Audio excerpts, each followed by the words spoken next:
মানুষের মধ্যে চাঞ্চল্য সৃষ্টি হয়েছে।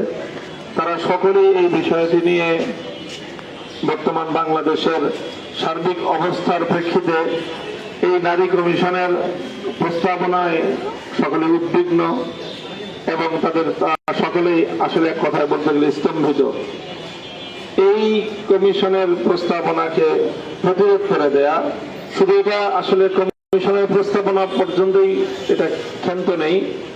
আমরা জানি যে প্রস্তাবনা দাখিল করার সাথে সাথে প্রধান উপদেষ্টার অফিসিয়াল ভেরিফাইড ফেসবুক পেজ থেকে সেই প্রস্তাবনার মূল চুম্বক অংশটাকে প্রচার করে সেখানে প্রত্যয় ঘোষণা করা হয়েছে যে এই সরকার তার শাসনামলেই যত দ্রুত সম্ভব নারী কমিশনের প্রস্তাবনাগুলোকে বাস্তবায়ন করার উদ্যোগ নেবে। তারা এই প্রত্যয় এবং অঙ্গীকার ব্যক্ত করেছে। অনেকগুলো কমিশন তাদের রিপোর্ট দিয়েছে। অন্য কোন কমিশনের ব্যাপারে প্রধান উপদেষ্টার কার্যালয়কে এতটা ত্বরিত ব্যবস্থা গ্রহণ করার প্রত্যয় করতে আমরা দেখিনি, উদ্যোগও আমরা দেখিনি।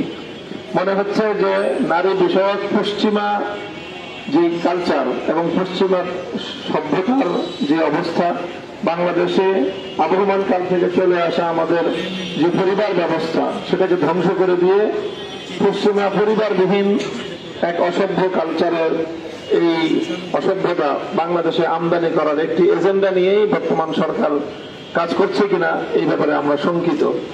যদি এমনটি হয়ে থাকে তাহলে সেটা বাংলাদেশের মানুষ কোনোভাবে বরদাস্ত করবে না। যে কোনো মূল্যে আমরা সেটা প্রতিহত করব। সরকার বা সরকারের সহযোগী বিদেশি শক্তি এটাকে যত গুরুত্ব দিয়ে বাস্তবায়ন করার চেষ্টা করুক, আমরা ধর্মপ্রাণ মুসলমান বাংলাদেশের এটা আমাদের চ্যালেঞ্জ যে আমরা কোরআন বিরোধী এবং আমাদের আবহমান কাল থেকে চলে আসা আমাদের সামাজিক নিরাপত্তার যে ব্যবস্থা, পরিবার ব্যবস্থাকে ভেঙে চুরমার করার এই এজেন্ডাকে আমরা যে কোনো মূল্যে রুখে দেবো ইনশাল্লাহ। তো এই হলো আমাদের মহাসমাবেশের মূল প্রতিপাদ্য এবং মূল উদ্দেশ্য। এবং আলহামদুলিল্লাহ সারা দেশে মিডিয়া কর্মী ইতিমধ্যে লক্ষ্য করেছেন যে জেলায় জেলায় বিগত জুমাতে বিক্ষোভ পালিত হয়েছে, আগামী জুমায় বিক্ষোভ পালিত হবে এবং সারা দেশে দাওয়াতি অভিযান কার্যক্রম পরিচালিত হচ্ছে এবং সারা দেশের সকল ধর্মপ্রাণ মুসলমানরা এই ব্যাপারে সোচ্চার হয়ে উঠছে।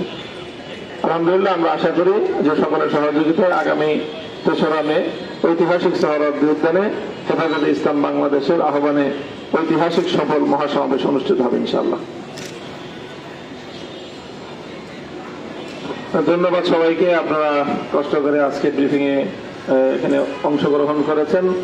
আমরা আশা করি যে গণমাধ্যমগুলো হেফাজতে ইসলামের এই মহাসমাবেশের সকল নিউজ এবং তার প্রস্তুতি সংক্রান্ত যে সংবাদগুলো আমরা পরিবেশন করব আপনাদের কাছে, বা আপনারাও মাঠে ময়দান থেকে তার প্রকৃত চিত্র গণমাধ্যমে আপনারা তুলে ধরবেন এবং মানুষকে হেফাজতে ইসলামের এই মহাসমাবেশ সম্পর্কে জাতিকে এবং বিশ্ববাসীকে আপনার যথাযথ সংবাদ তুলে ধরবেন সবার সামনে ইনশাআল্লাহ।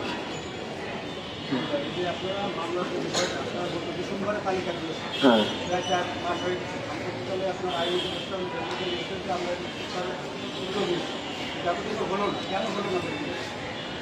এটা না হওয়ার বড় কারণ যেটা মনে হচ্ছে যে আমাদের বাংলাদেশের যে আইন আদালত, অফিস আদালতে যে একটা দীর্ঘসূত্রিতার যে প্রক্রিয়া রয়েছে, এবং এটাও অবশ্যই আরেকটা বিষয় যে অফিস আদালতে অসাধু অনেক কর্মকর্তারা থাকেন যারা নানা রকম অবৈধ সুযোগ সুবিধা গ্রহণ করা ছাড়া কোনো কাজই যথাসময়ে তারা করতে চান না। তো এই ক্ষেত্রে হেফাজতে ইসলামের পক্ষ থেকে এরকম কোনো সুবিধা দিয়ে হয়তো প্রোভাইড করা যাচ্ছে না, এই কারণে হয়ে থাকতে পারে। তো এই জন্যই আমরা চাই যে সরকারের পক্ষ থেকে বিশেষ উদ্যোগ গ্রহণ করে এই কাজগুলো যেন সুসম্পন্ন করা হয়।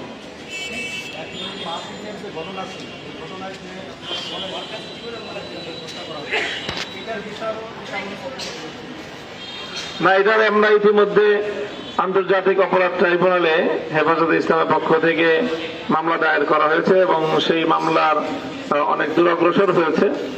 সেখানে তার চার্জশিট গঠন হয়ে সেখানে অভিযোগপত্র গঠন হয়ে মূল অভিযুক্ত অনেকের বিরুদ্ধেই সেখানে ওয়ারেন্ট জারি হয়েছে।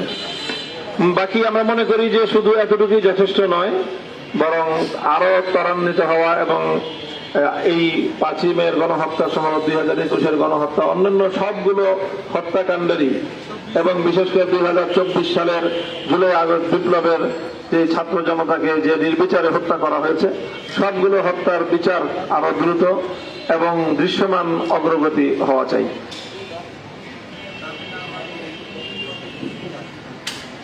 এটা হেফাজতে ইসলামের পক্ষ থেকে 3 তারিখের আগেই আমরা আশা করি যে আমরা কর্মসূচি নিয়ে আলোচনা করব এবং সেটা 3 তারিখ ঘোষণা করা হবে।